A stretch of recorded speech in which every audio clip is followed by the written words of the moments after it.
ako ng miswa at patula. Ayan yung ating sangkap, guys. Kapirasong chicken lang yan. Nakulo na yan, guys. Hinimay ko. Tapos marami yung hipon ko mga labs. 1/4 yan. Then, 2 patola. Then, may isang balo tayo dito. Miswa. Ayan, na-start tayo magluto mga labs. Mag-start na ako magluto.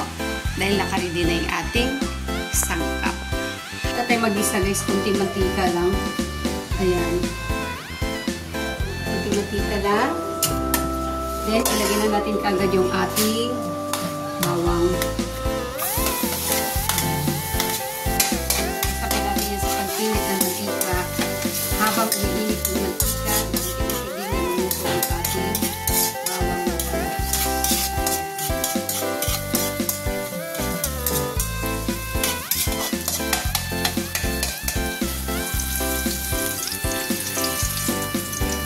Lagyan na rin natin yung ating sibuyas.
Konting patis mga lalaks kung di na ako mataasin na mag-alala.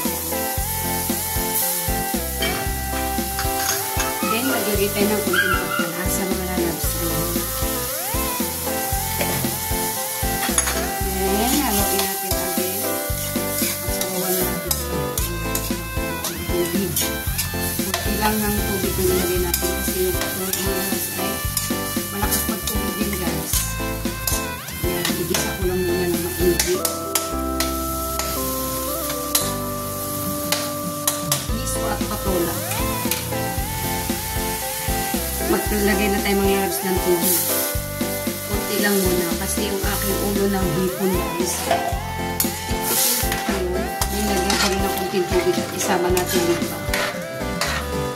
Ayan. Nagdagan pa natin ng tubig ito mga labs.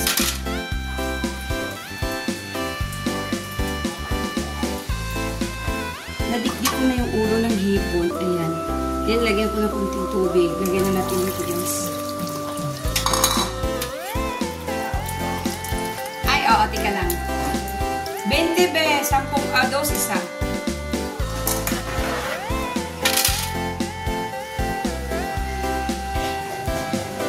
Malapit ako malalos. Maglagay ako ng maliit na pork cubes.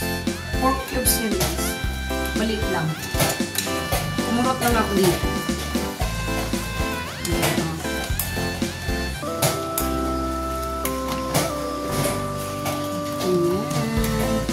Maglagay din tayo dito ng asin na lalabs. Tikman ko muna.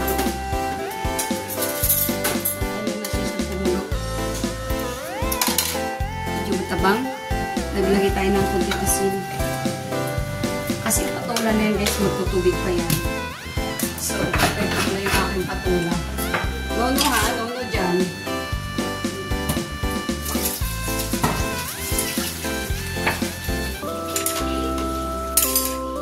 Nabalatan ko na yung patula ko, guys. Prepared ko muna. Kumulo na mga lalabs yung ating sabaw. So, ilagay ko na yung patula. Tikman ko muna siya ulit mga lalabs bago ko na yung gulay ko. Sarap mga lalabs. Sarap. May nahalong balat ng ano, guys. Lagyan ko na yung patula ko mga lalabs. Kunting sabaw lang talaga nilagay ko ito mga lalabs kasi ano, magtutuloy magtubig ng ating patula eh. Malakas magtubig ng patula guys.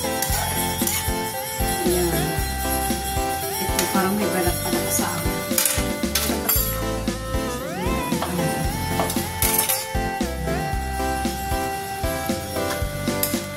Ayan, hayaan natin siyang makulukan dyan mga lalabs ko. Maglagay tayo ng ceiling green. Ceiling green. Ayan. At saka meron ako dito mga lalabs ko, yung kabote. Ayan, nilagay ko na yung ceiling green. Hinagis ko na lang. Meron ako dito yung kabote mga lalabs. 2 piraso nakuha ko doon sa... Hi. Nakuha ko doon sa likod ng garden ko. Ayan. Ilagay ko na rin mga lalabs. Takpan ko lang yan para mabilis.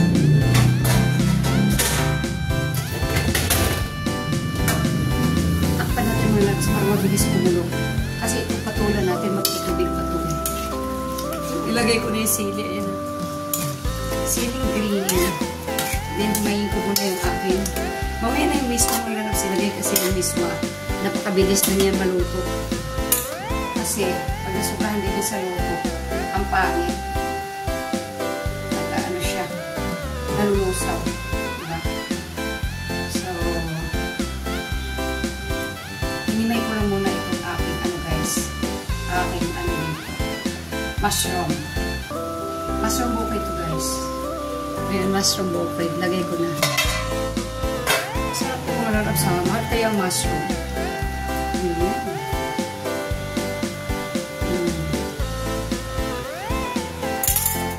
Siya dyan makuluan. Ito yung ating miswa. Ito yung ating miswa with sambalo. Mamaya-maya ko na ilagay. Pagka medyo luto na talaga yung ating patula. So, bagay madali lang ito maluto yung patula guys. Napakabango ko lang. Napakabango dahil sa ating ang patula mabango guys.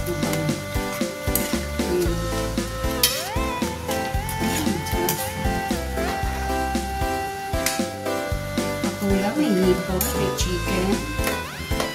Ang sarap ng lalabs. Pakainin ko rin yung apo ko dito. Sabay. Takpan ko muna mga lalabs. Hayaan natin siyang kumulot dyan, ha? Kaya na mga lalabs. Kulot at luto na yung ating patula. Ilagay ko na yung miswa. Inalis ko yung mga ano guys. May mga buo-buo siya. At saka may durog. Hindi ko isama yung mga durog. Ayan lang talaga. Hindi ko sama yung durog guys. Ayan lang yan. Then, puro na ito mga lalabs. Luto na. Oo, mabilis na ito maluto ang miso. Saan puro lang yung mga lalabs. Luto na.